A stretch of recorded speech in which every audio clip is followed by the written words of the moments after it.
Hello everyone and welcome. My name is Roberto Corona. I am an Italian anthroposopher and astrologer, and in this video we're going to talk about the upcoming full moon in Libra on April 13, a moon that, as we will see, is the perfect manifestation of the last solar eclipse in Aries, which led not without surprises to an upheaval of the international markets caused by the tariffs introduced by Trump. We find ourselves with this full moon still in Aries season, which will gradually walk us through Easter, and in particular, this is the first full moon of spring, the season ruled by Archangel Raphael. As always, let's start from the last changes in the sky. On March 30th, we had one of the most important shifts of 2025. As we know, Neptune has entered Aries. You can watch my video about it. I leave the link in the description box down below. On April 7, Mercury turns direct again, followed by Venus turning direct on April 13, the very day of the full moon in Libra, and this means that the chart features a stationing Venus. On April 14, the following day, we have to mention that Saturn will be in exact conjunction with the North Lunar Node that is definitely all about karma. So, as we mentioned, this is the first full moon of spring, which means that it's the full moon leading us to Easter, that this year falls on Sunday, April 20th. This is a very special Easter since this year it will fall, as is most rare, in the zodiac sign of Taurus, with the Sun at 0 degrees Taurus in close conjunction with the star Alrisha, the star that represents the bow holding together the two fishes of the constellation. Now, this is of course a full moon, and as always, this means that we're reaching the peak, the culmination of the manifestation process of the etheric forces of the Earth, and in particular, a process that started with the last eclipse in Aries on April 29. Now, in general, it is a good moment for reviewing the past. It is also good for awareness, revelations, as the light of the moon is basically allowing us to see in the darkness of the night, in the darkness of the unconscious. And for this reason, it is very good for also releasing and purifying ourselves, especially from karma, as we're going to see later on. Now, with this moon, we start also to accompany this process of letting go, and we have the waning moon starting little by little to release all these forces until we reach the next lunation that is going to start with the new moon in Taurus on April 27. So let's take a look at the chart. The moon is placed at 23 degrees Libra and 20 minutes up here. And as you can see, it is shining in the starry image of the Virgin. And the moon is in close conjunction with the star Spica, the ear of wheat that Virgo is holding in her hand.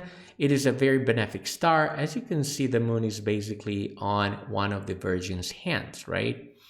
Now, the moon is, of course, ruled by Venus, the lady of Libra, and Venus is down here. Venus is in Pisces, right, where she is in exaltation, and she is in a very complicated situation. And that is because, first of all, Venus is stationing, meaning that it's basically not moving at all. And this is not great for a planet because speed is an indication of strength. And Venus is completely like standing still in the sky.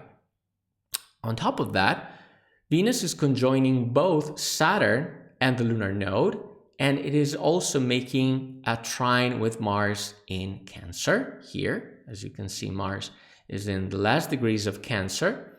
And specifically, this is a minor grand trine because it is closed by Uranus through two sextiles. So these are the two sextiles made by Uranus closing this minor grand trine.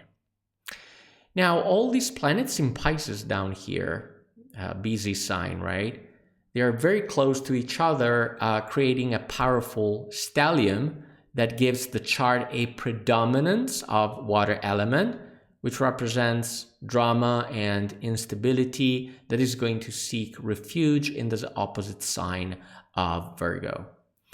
We also want to point out that Mars is closing the axis of the luminaries in this way with two squares, and this is a T-square configuration, and on top of that, Mars is making an opposition with Pluto, and this is not great because these are great indicators of tension in the chart.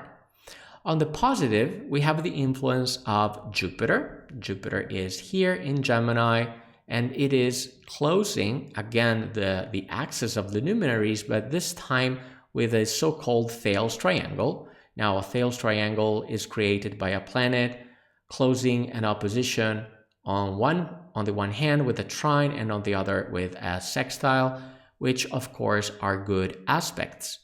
On top of that, Jupiter is also in mutual reception with Mercury. This is great. This means that the two will try to help easing the tensions of the chart, and this is because Jupiter is in Gemini, the zodiac sign of Mercury, and vice versa. Mercury is in Pisces, the zodiac sign of Jupiter.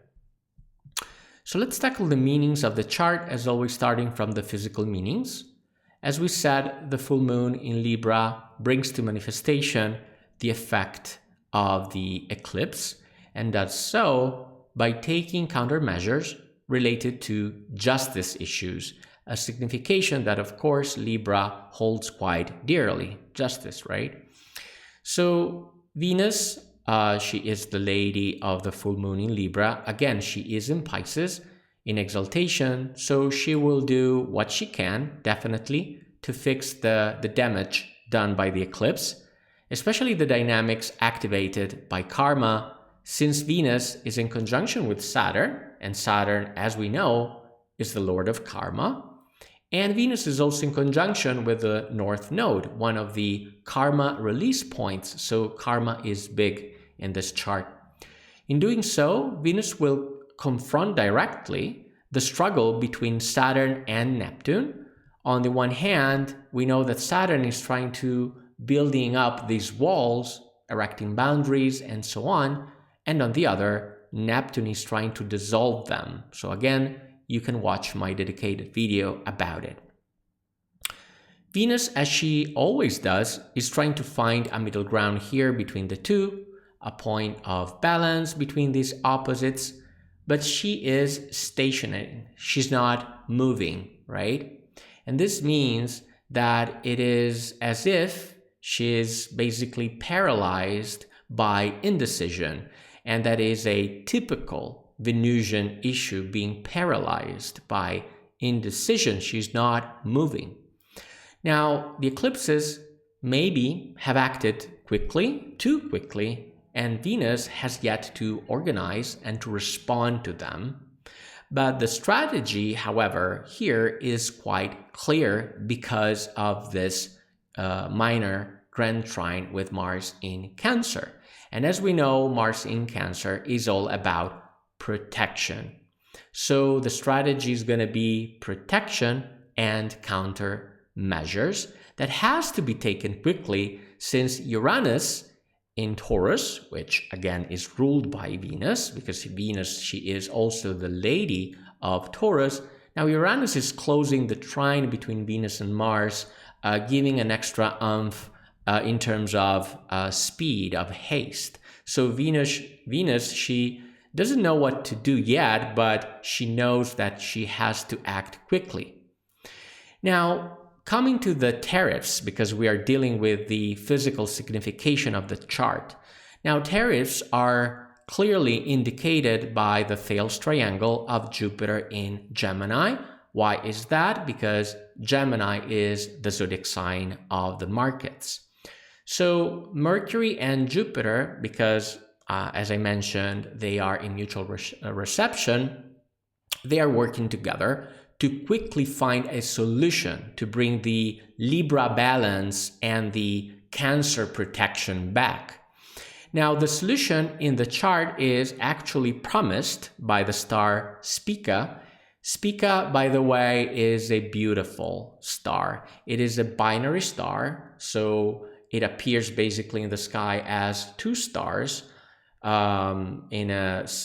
Basically it's a single system made by two stars, and it appears in the shape of a white egg, which is quite beautiful, and usually the star represents a good harvest.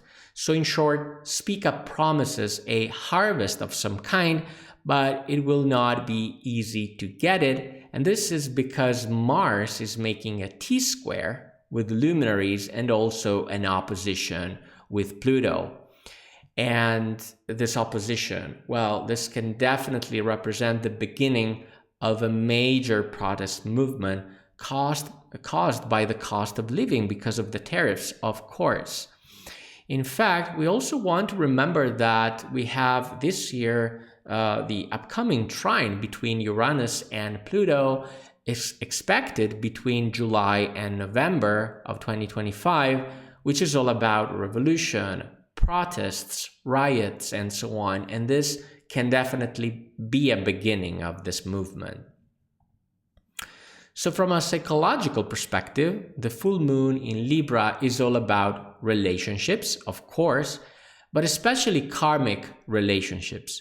Again, because Venus is in conjunction with the Lord of Karma, Saturn, and the North Node, one of the karma release points. Overall, the issue here concerns our personal boundaries. So we have these boundary issues that Venus is going to definitely confront, and they are caused by the Saturn-Neptune conjunction, because this conjunction is all about building walls and letting them go, so to speak. Now, this means that we could have maybe someone stepping the line, creating an imbalanced relation, maybe leading to justice issues, perhaps in March, right during eclipse season, right? On top of that, given the stellium in Pisces, a heap of 4 planets in the same sign, we can definitely add emotional drama to the equation, especially during the period when Venus was retrograde. We are all called here to restore the Libra balance, which in the worst case scenario could even lead us to lawsuits. And this is because of all the tensions brought by Mars. Again, the star Spica promises good results. This is good, of course. However, they will require a lot of effort and psychological investment as well.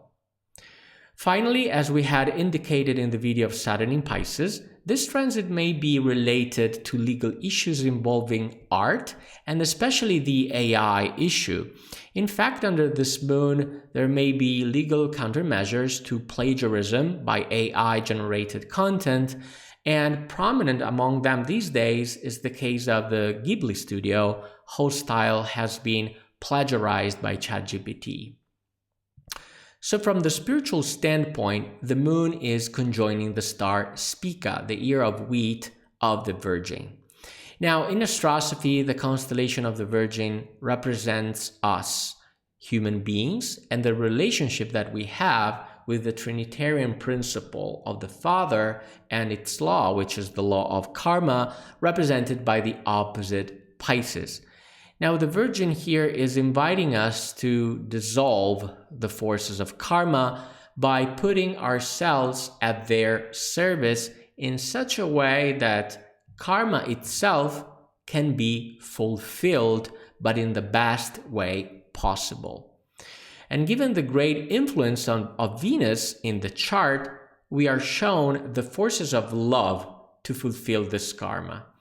Now, in this sense, Rudolf Steiner pointed out that it is very wise to pay one's karmic debts with the coin of love. Now, these love forces are, of course, the forces of Venus in Pisces, which represents, as we know, universal love. And these forces are gradually lead us to Easter and to the mystery of the Eucharist. Now, where can we find the image of the Eucharist here? We find it in the starry Virgin, who, as you can see, is holding in her hands two stars. So one of them is here with the moon and the other is here. So we already mentioned, of course, Spica, the year of wheat, representing bread. And in the other hand, the Virgin is holding star Vindemiatrix, the grape harvester, representing wine. So we have both bread and wine, right? Now, what is the effect of the Christ solar forces on Easter this year? Now, on Easter Sunday, the sun will be in conjunction to the star Alrisha, which is down here. This is Alrisha. Now, Alrisha is the knot holding together the ribbons to which the two fishes are tied to. And we have two fishes that are pointing at two different directions. We have the fish looking forward, which is this one, this little fish, and we have the fish looking backward to the past. So these two fishes are held together by the star of Easter, because like this year, we can call it this way, the star of Easter, right? We have the sun in tight conjunction with Alrisha. Now, the stellium in Pisces, as you can see, all the planets of the stellium are located right on the head of the fish looking back. So in this sense, the Christ forces of Easter here are uniting through the star Alrisha, the future with the past, right? Uniting together the direction we're taking with our past, our history, not to forget who we are in order to understand where we are going. In fact, if we don't remember who we are, we cannot even choose who we want to become in the near future. As always, thanks for watching. If you want to support my work, please like this video, subscribe to the channel, turn on the notification bell not to miss out on future astrological insights. I am Roberto Corona. See you in the next video.